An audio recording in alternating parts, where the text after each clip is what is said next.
Thank you very much, Professor Wang. It's indeed a pleasure to be here this morning. I'm grateful for this invitation, let alone that I presume that I'm the only non-professor or PhD in this room, so the pleasure is my pleasure is even bigger. And I can see that it's the only place in the room that you could not put a mask, so it's another good reason to be on stage.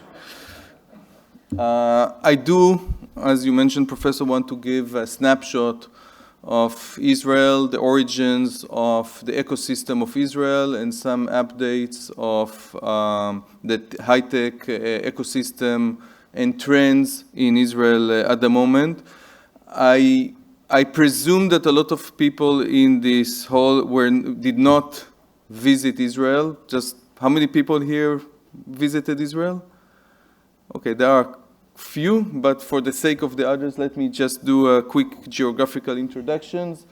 We are located in the Middle East. I will touch our geopolitical situation in a minute, because I do believe that this is one of the reasons of us cultivating the tech sector in Israel, when the army and the defense apparatus is an important part of that. As you could see in size, compared to mainland, we're quite small. I think we are around 20 times bigger in size than Hong Kong, but we're a very small country. You see the population, as you mentioned, Professor, 9.5 million people, 2 million plus more than Hong Kong, which makes us kind of the same in size.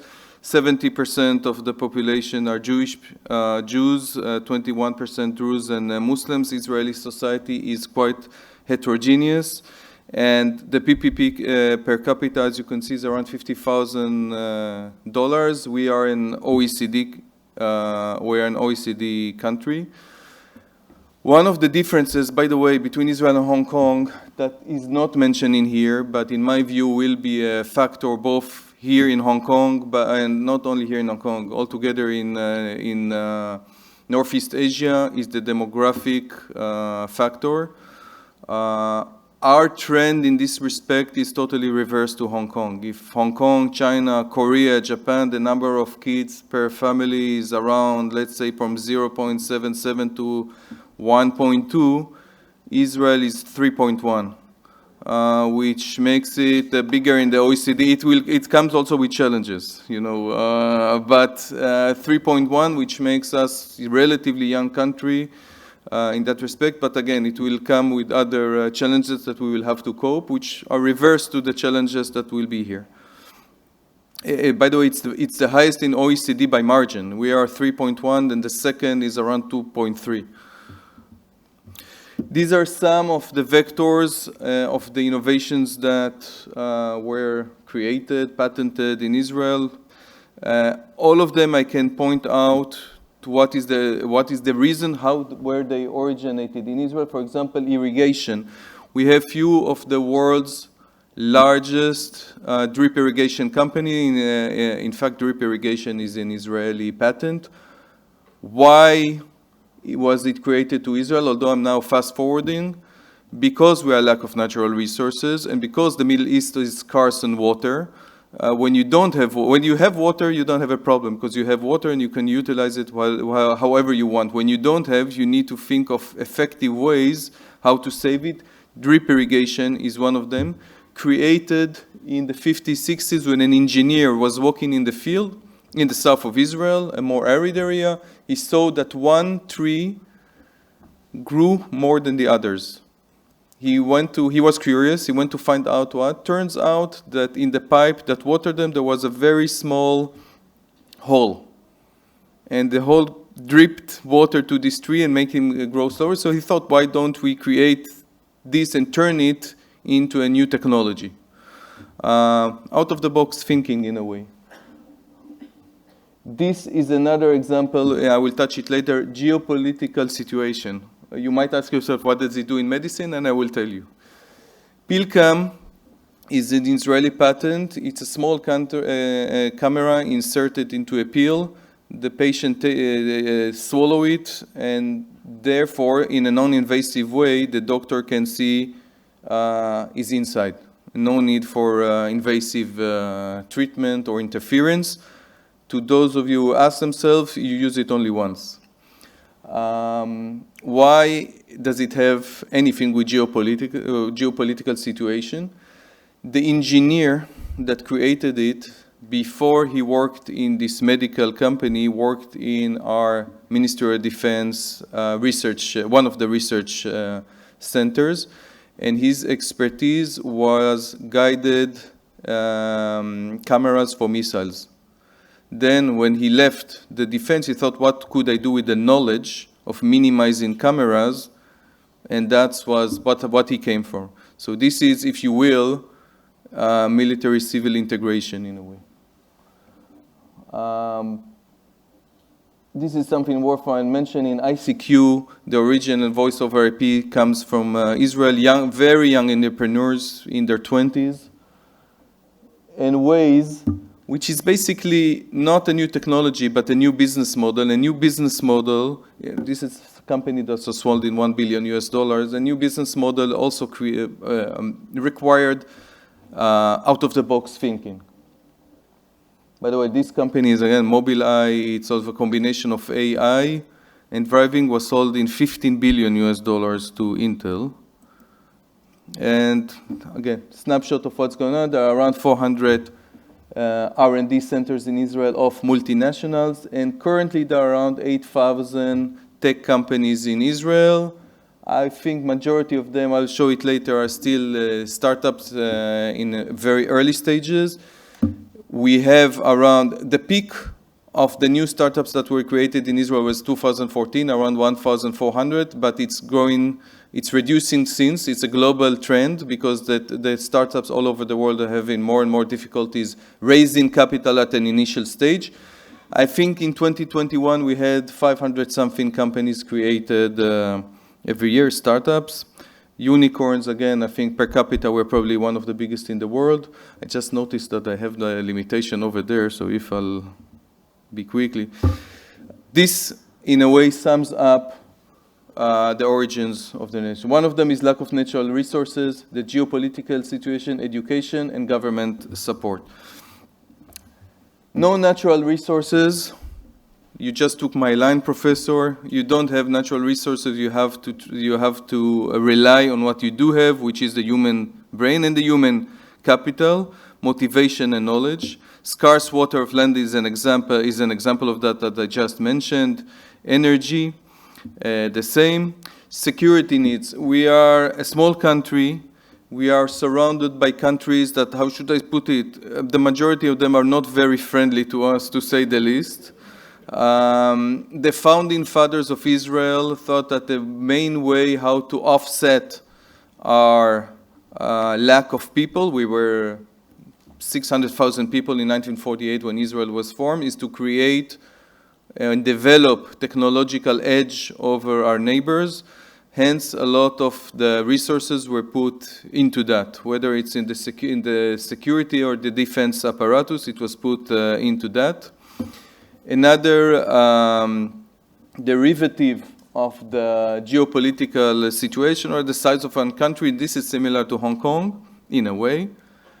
We are a small country, and we are a country of 9.5 million people. When you are a country of 9.5 million people, you have to think, when a startup in Israel is created, if he doesn't think about overseas market, he is doomed, because the Israeli market is not enough for it. He has to think globally. Hong Kong situation in a way is similar, in a way is different, because Hong Kong is also a small place, but Hong Kong is of course part of China, connected now to the GBA, which is a market and a production hub to itself. Government support, I think here you could see something that kind of visualize it, the share of the Israeli GDP. This is 2019 data. I don't think it changed dramatically. As you can see, relative to other countries, the share of GDP attributed to R&D is relatively high. You could see it better here. Of course, in ultimate numbers, the US, China would be much bigger than us, also Japan, Korea. But when you check the GDP per capita that is attributed, that you could see the circle there, we are quite high. I think Hong Kong is quite low in the share of GDP, and I presume that this is one of the things that the blueprint will refer to. International cooperation, I did want to mention it because there is something attached to Hong Kong. The government organization that is in charge of R&D in Israel is called the Innovation Authority. The Innovation Authority has a lot of tools that I don't have time now to discuss, but maybe later we will, how to cultivate the R&D scene in Israel. One of them is creating a net of agreements with a lot of countries and region. Let's focus on China. We have these agreements on the provincial level, not only with the Ministry of Science and Technology. This agreement, in a nutshell, is we will discuss which areas we would like to promote together. We will publish a tender, a call of proposal. Companies will apply together, and if we will approve it, they will get government support from both sides. This is the agreement that we have in Hong Kong, and started 2014, and the consulate, one of the consulate main directives on the G2G level is to promote this agreement, because this will facilitate that companies will not only be able to enjoy funds granted by the government, they will also get experience in working together. Another snapshot of what 2021 was a peak year for the Israeli tech capital. We attracted $26 billion US. I will discuss later the structure of the tech industry, but that was a peak year, and this shows where the money came to. And the majority, as you could see, went to enterprise, software, fintech, cyber, or IT. And it's very interesting because this was COVID year. Why did it go there? Because a lot of companies started to work from home, from distance. And this shows, I think, one of the biggest advantage of the Israeli entrepreneur. He can be flexible and adapt itself to a changing situation and changing conditions. Corona changed everything. It changed the working environment, and it changed what we require in the working environments. The companies that did this adaptation fast are the companies that benefited, and you could see that that IT, including e-commerce, are the ones that benefited most. Number 2 here is healthcare. You don't see it here, but accumulative. But I do want to touch something that is growing in importance. You could see here, it doesn't look like something that is that big, but I think this is one of the other strong points, and I think it's another lesson for Hong Kong, is identifying future trends. You see food tech here is 2.5%, but when you see the global investment in alternative protein, you could see Israel is number 2 in the world. And this is a growing market, and this will be a growing market. This, together with the environment and climate tech, you see, we are a small country, but we're in the second in the world to United States in investment in alternative protein. They have 2 subsectors of that. Never mind that, but the fact is that we're number 2 in the world in a growing vector. Education. Professor, if I will steal 2 or 3 more minutes, will it be okay? You can deduct it later from my time. A very important element. Maybe even, I dare to say, the most important element.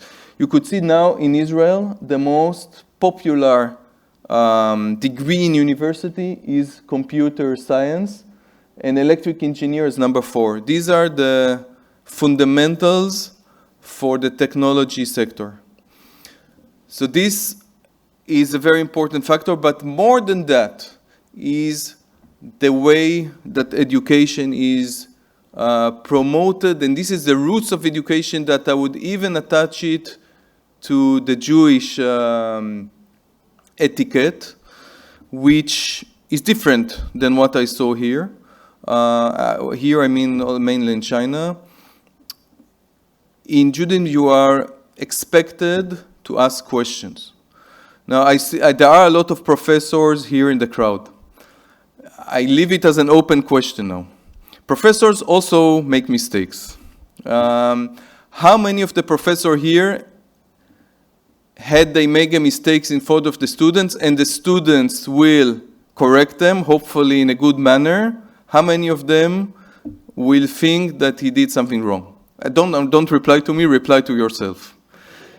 Okay, because I think the answer will be quite high. But this is something that is different. Okay, again, in a good manner. I'll give you an example. When I was in Shanghai, I spent 4.5 years in Shanghai, we organized training in Israel of 30 medical doctors from Jiangsu, Zhejiang, and Shanghai. They went to Israel for 2 months. They went for a training in a hospital in Israel. After 1 week, I called the coordinator. I asked her, how is the training going? She told me in a very direct and Israeli way, the training is very bad. Okay, I asked, why is it very bad? So she told me, because they're here 1 week, 30 doctors, not one single question was asked. If it were Israeli doctors, they would keep us busy with questions all the time. I think this summarizes a lot of the differences. I just put here about Israel-China trend, but for the sake of time, we will skip. This is summarize all the innovation ecosystem, but we can discuss later. And also this, for the sake of time, we'll discuss it later. I urge you to follow us, but later, maybe when we talk, I do want to say that there was a committee in Israel recently to formulate, as a think tank, how can we attract more people to the tech industry, because there is a scarcity, and I'll be happy to discuss it later in the panel. Thank you very much.